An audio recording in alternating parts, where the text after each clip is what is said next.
Hello student, आज की इस वीडियो में हम देखेंगे कंप्यूटर की सेकेंडरी मेमोरी है। देखिए, कंप्यूटर की सेकेंडरी मेमोरी को हम ऑक्सिलरी मेमोरी या बैकअप मेमोरी भी कहते हैं। ये एक नॉन वोलेटाइल मेमोरी होती है। नॉन वोलेटाइल का मतलब इसमें स्टोर डेटा लॉन्ग टाइम तक स्टोर रहते हैं। जैसे प्राइमरी मेमोरी के डेटा जो होते हैं वो जैसे ही पावर सप्लाई ऑफ होता है तो वहाँ पर प्रेजेंट डेटा डिस्ट्रॉय हो जाते हैं। पर जो सेकेंडरी मेमोरी है इसमें प्रेजेंट डेटा लॉन्ग टाइम तक स्टोर होते हैं। अगर हम पावर सप्लाई भी बंद कर देते हैं, अगर हम अपने कंप्यूटर को टर्न ऑफ भी कर देते हैं, फिर भी इसमें स्टोर डेटा डिस्ट्रॉय नहीं होते। इसमें स्टोर डेटा या इंफॉर्मेशन परमानेंटली स्टोर होते हैं। ये प्राइमरी मेमोरी के कंपैरिजन जो सेकेंडरी मेमोरी होती है स्लोअर रहता है, पर इसके जो डेटा होते हैं वो परमानेंटली स्टोर होते हैं। जो सीपीयू है वो डायरेक्टली सेकेंडरी मेमोरी के डेटा को एक्सेस नहीं करता। ये जो डेटा होते हैं, अगर सीपीयू इनको एक्सेस करना होता है तो ये डेटा पहले प्राइमरी मेमोरी में जाते हैं, फिर प्रोसेसर उन डेटा को एक्सेस करता है। अगर हम कैरेक्टरिस्टिक्स देखें सेकेंडरी मेमोरी के, तो जो सेकेंडरी मेमोरी है वो compare to primary memory slow होता है, बट जो सेकेंडरी मेमोरी होती है वो रीयूजेबल होता है। सेकेंडरी मेमोरी जो होती है एक रिलायबल और नॉन वोलेटाइल मेमोरी होती है। इसके अलावा ये प्राइमरी मेमोरी से सस्ता होता है। जो सेकेंडरी मेमोरी है उसकी स्टोरेज कैपेसिटी अगर हम देखें तो कंपेयर टू प्राइमरी मेमोरी इसकी स्टोरेज कैपेसिटी काफ़ी लार्ज होती है। कंप्यूटर जो है वो बिना सेकेंडरी मेमोरी के एक्सेस हो जाता है। अगर हम प्राइमरी मेमोरी हटा दें अपने कंप्यूटर सिस्टम से तो आपका जो कंप्यूटर सिस्टम है वो एक्सेस नहीं हो पाएगा। फिर हम देखते हैं different types of secondary memory. तो magnetic tape, magnetic disk, optical disk, solid state drive, hard disk, pen drive, SD card, ये सारे टाइप्स हैं सेकेंडरी मेमोरी के। अब हम इसे देखते हैं वन बाय वन। पहला होता है मैग्नेटिक डिस्क। मैग्नेटिक डिस्क जो होता है वो एक स्टोरेज डिवाइस है। इसमें मैग्नेटिक टेप्स हम देख रहे हैं, तो मैग्नेटिक टेप जो होते हैं वो एक स्टोरेज डिवाइस है सेकेंडरी। इसमें एक पतला सा रिबन होता है जिस पर मैग्नेटिक इंक की कोडिंग होती है। इसका यूज़ एनालॉग और डिजिटल डेटा को स्टोर करने के लिए किया जाता है। ये जो होता है अ, पुराने टाइम की जो ऑडियो कैसेट्स उसी की जैसे होता है। ये जो मैग्नेटिक टेप होता है ये भी लार्ज अमाउंट ऑफ डेटा को स्टोर करने के लिए यूज़ किया जाता था। इसका यूज़ हम डेटा का बैकअप लेने के लिए करते थे। ये स्ट्रक्चर है मैग्नेटिक टेप का। अब हम देखते हैं मैग्नेटिक डिस्क। मैग्नेटिक डिस्क जो होता है एक सर्कुलर मेटल और प्लास्टिक प्लेट का बना हुआ रहता है। इसके प्लेट्स में एक मैग्नेटिक मटेरियल की कोटेड होती है। इस डिस्क का यूज़ हम दोनों साइड से कर सकते थे। इसमें जो बिट्स होते हैं वो मैग्नेटाइज्ड सरफेस पे स्टोर होते थे। ये जो आपको दिख रहा है आपको स्ट्रक्चर में, ये जो सर्कल फॉर्म में दिख रहा है इसे हम ट्रैक्स कहते हैं, और ये जो डिवाइड कर रहा है इस सर्कल को इसे हम सेक्टर कहते हैं। तो जो आपका डिस्क रहता है मैग्नेटिक डिस्क वो ट्रैक और सेक्टर्स में डिवाइड रहता है। फिर होता है ऑप्टिकल डिस्क।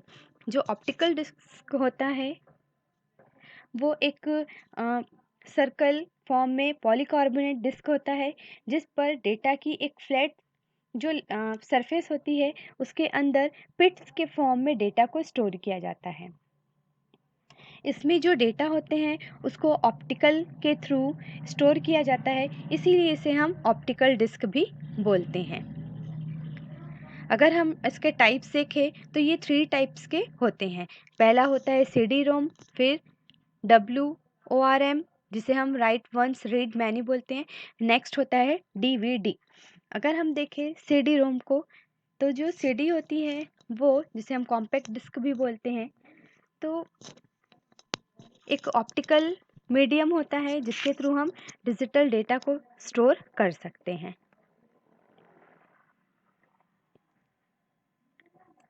फिर होता है राइट वंस रीड मैनी, मतलब हमने इसमें एक बार डेटा को स्टोर करते हैं और हम उसको पढ़ सकते हैं। फिर होता है DVD। DVD जो होता है इसका फुल फॉर्म होता है डिजिटल वर्सटाइल डिस्क। जो CD है उसके कंपैरिजन DVD के स्टोरेज कैपेसिटी काफ़ी ज़्यादा होती है। इसमें इसकी जो साइज होती है 4.7 GB से लेकर 17 GB तक के डेटा को ये स्टोर कर सकती है। फिर होता है सॉलिड स्टेट ड्राइव, जिसे हम शॉर्ट में SSD भी कहते हैं। जो SSD होता है ये भी एक नॉन वोलेटाइल स्टोरेज डिवाइस है जो कि लार्ज अमाउंट ऑफ डेटा को स्टोर करके रखता है। जैसे हार्ड ड्राइव जो होता है, हार्ड डिस्क जिसे हम बोलते हैं, उसमें कुछ मूविंग पार्ट्स होते थे, मूविंग कंपोनेंट्स होते थे। पर ये जो SSD होता है इसमें कोई भी मूविंग पार्ट नहीं होता, जिसके कारण जो SSD होता है ये इसकी जो एक्सेसिंग टाइम होती है काफ़ी फास्टर होती है। और इसके अलावा इसमें जो ऑपरेशन होता है वो नॉइज़लेस होता है। मतलब जब हार्ड डिस्क वर्क करता है तो मूवमेंट होने के कारण जो उसके प्लेट्स होते हैं वो मूव करते हैं सर्कुलर फॉर्म में, इसीलिए वो साउंड क्रिएट करता है, नॉइज़ क्रिएट करता है। पर SSD में ऐसा कोई कंपोनेंट नहीं होता, इसलिए ये नॉइज़लेस है और फास्टर डिवाइस है। फिर है आपका हार्ड डिस्क। ये भी एक परमानेंट स्टोरेज डिवाइस है, इसे हम हार्ड ड्राइव भी कहते हैं। ये एक परमानेंटली स्टोर करने के लिए, डेटा को स्टोर करने के लिए यूज़ होता है। इसे हम नॉन वोलेटाइल स्टोरेज डिवाइस की कैटेगरी में रखते हैं। इसमें जो प्लेट्स होती हैं उसमें डेटा स्टोर होते हैं। ये प्लेट्स मूव करती हैं और डेटा को सर्च करने का या इनपुट या आउटपुट करने का काम करती है। ये डिफरेंट टाइप्स ऑफ डेटा को स्टोर कर सकते हैं, जैसे picture, music, video, text etcetera. फिर होता है आपका नेक्स्ट जो सेकेंडरी मेमोरी है वो है पेन ड्राइव। जो पेन ड्राइव होता है एक कॉम्पैक्ट सेकेंडरी स्टोरेज डिवाइस होता है। इसे हम USB फ्लैश ड्राइव भी बोलते हैं। ये USB फ्लैश ड्राइव इसलिए कहलाता है क्योंकि ये कंप्यूटर के USB पोर्ट पे कनेक्ट होता है। ये बेसिकली स्टोर डेटा को और ट्रांसफ़र डेटा के बीच काम करता है। ये काफ़ी लाइट वेट और इसकी जो स्टोरेज कैपेसिटी होती है वो काफ़ी ज़्यादा होती है। ये एक एक्सटर्नल डिवाइस है। ये जो फ्लैश ड्राइव होती है वो कंपेयर टू मैग्नेटिक और ऑप्टिकल डिस्क काफ़ी फास्टर होती है।